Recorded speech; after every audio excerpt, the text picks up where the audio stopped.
Welcome everyone to NCVLI's Rise Project's Facebook Live series, Ask for Rights, a live series to create awareness of how to ask for rights for victims. Each session will focus on a different topic area around instances where we ask for rights for crime victims. We will be here live on at least once a month to speak with our partners across the country, including Rise Project legal clinics, a discussion of innovative ways we can ask for rights in various areas of our justice system to ensure crime victims are meaningfully engaged in our system and activating their respectful rights.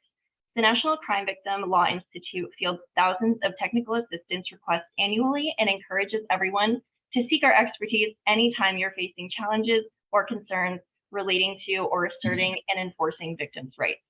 We are always here to help. This month, I'm very excited to have with me Rana Alexander, the Executive Director of Standpoint in Minnesota, and the recipient of our Victims' Rights Partnership Award at this year's Voices for Justice event. Welcome to our series, and thank you so much for the great work you're doing on behalf of crime victims. Tell us a little bit about the types of victims' rights work you provide to victims of crime and why this is so important. Standpoint and me through Standpoint, we provide legal advice and consultation to domestic and sexual violence victims, to the advocates who work with them, to the attorneys who represent them, and to anybody else who wants to give us a call and ask us legal questions as it relates to domestic and sexual violence. We do that mostly over the phone. And so we are, sorry, I forgot, we're a statewide organization in Minnesota, in case you know where we work. And so we do that throughout the state of Minnesota, and we do it in a variety of ways, mostly over the phone, but we do a lot of technical assistance, a lot of training, and I have a particular expertise in confidentiality and in helping domestic and sexual violence programs enforce the confidentiality rights that they have both under state and federal law. Awesome. So I think you may have touched on this a little bit, but can you tell us a little bit about how you're helping victims ask for those rights? Yeah, so one of the primary things that the organization does is we answer legal questions from domestic and sexual violence victims or help them navigate the legal system throughout Minnesota. So folks give us a call and ask us questions like, hey, I wanna terminate my lease because my abuser is stalking me and I'm scared and I wanna move. How can I do that? Is there laws that help protect me in that? Yeah, there are. And so we have a housing team that helps answer those questions and help people through that process.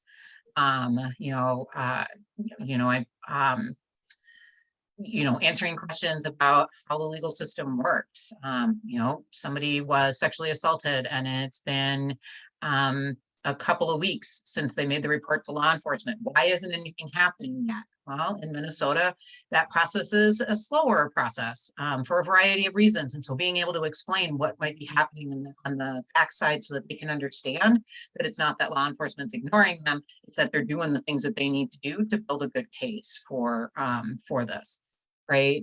Or you answer a lot of family law questions. How do I get a protective order?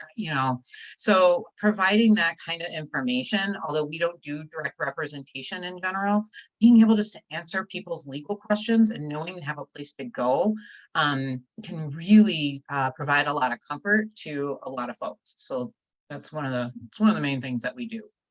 That sense of security is so important for victims. So I appreciate that work that you're doing. And when you think about this area of rights, what are some creative or innovative ways you've helped victims and survivors activate their rights in this area? So the organization does a lot of things in, trying to create accessible documents, accessible technical assistance materials for folks to be able to use. We try to work and make some of that stuff when it makes sense to have it in multiple languages. And so we do a lot of that kind of stuff. Mostly what's, innovative is that there's a place that you can call in Minnesota if you're a domestic or sexual violence victim and ask a legal question on the spot. We have no intake process. We are free. We don't require you to give us any information. You just give us a call, ask the question, and we answer it is largely how that works. So that on its own makes us extremely unique up in across the country for options that are available for domestic and sexual violence victims. And then in addition, not only do we do that for victim survivors, we also do that work for the advocates who work with them. So there's a place in Minnesota when advocacy has a legal question. Advocacy is having a legal systems issue that they can call and help brainstorm and ask questions and be able to have that kind of contact, and that kind of expertise is also extremely unique. One of the very interesting things that Standpoint does, that it's not just victims and it's not just advocates, it's everybody who has these issues as they work with domestic and sexual violence victims. So trying to make us as accessible as possible in the state of Minnesota is something that's extremely important to us. That's actually amazing that it's that simple to get in contact and get those answers that you need. I'm very impressed with that, and that makes me excited for the future of the rest of the country for being able to take those kinds of resources and use them more universally. Is there a particular case, issue, or right that you think of that you've really learned from and think others in jurisdictions with similar laws or those with similar cases could benefit from? So the reason that I was honored with the award was in Minnesota, we've been doing a lot of work around protecting confidentiality and of domestic and sexual violence victims' conversations with their domestic or sexual violence advocate. Minnesota is lucky enough to not only have federal law, but we also have we have a data practices that provides protection, and then also we have a privilege in Minnesota. However, the way that for many years that the privileges was being interpreted by our district courts was, well, we argued inaccurate, and we won at the Minnesota Supreme Court. So it was inaccurate. It's not just my opinion anymore. And we worked really hard in trying to explain why the United States Supreme Court decision in Ritchie, which is a very important decision, but why the process that was laid out in Ritchie did not apply to sexual assault victim advocate privilege here in Minnesota, because Ritchie was about what we would call a qualified privilege, and our sexual assault advocate privilege is absolute. And while the United States Supreme Court has not visited an absolute privilege, our argument was if it's absolute, it means you don't get access, period, the end. It doesn't, that there isn't a discussion to be had. We don't need a balancing test. We don't need in-camera review. It is what it is. It is an absolute privilege. And the legislature has decided you're not going to get access to that information. And so having to make those arguments about Ritchie, about how that intersects with Minnesota law, about how defendants do not have a general discovery constitutional right to general discovery. I think is something, and the really great decision we got out of the Minnesota Supreme Court. I think all of that could be very useful to other states as they try to navigate this and make these arguments to make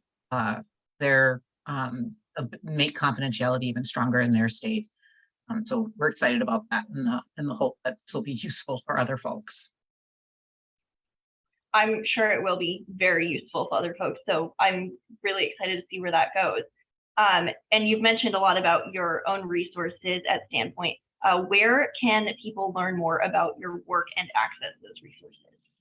Yeah, so the best place is to check out our website at standpointmn.org. So standpointminnesota.org.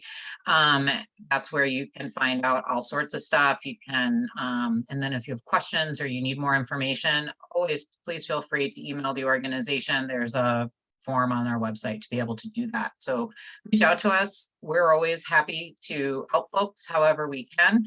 We're still only licensed in the state of Minnesota, but we're always happy to share with whatever resources that we've come up with, and to help other folks throughout the country as best we can. I have put that link in our comment section so that everyone can access that and have a quick access point. it's our collective responsibility to ensure that victims' rights are afforded, because meaningful victim participation ensures better systems and empowers communities. To learn more about the National Crime Victim Law Institute, the RISE Project, and our Ask for Rights campaign, go to ncbli.org.today. I will see you in 1 week for a session with our other award recipient from Voices for Justice, Alexandra Nika. Rana, thank you so much for joining me today. Your resources at Standpoint are so extraordinarily useful and innovative, and I'm very excited to see where you take those. And congratulations on winning the award at Voices for Justice. It's very prestigious, and I can see why you were chosen for that award. You've done some really amazing work. I'm very grateful, and thank you so very much. Appreciate it. Have a great Halloween weekend, everybody. Thank you, you too.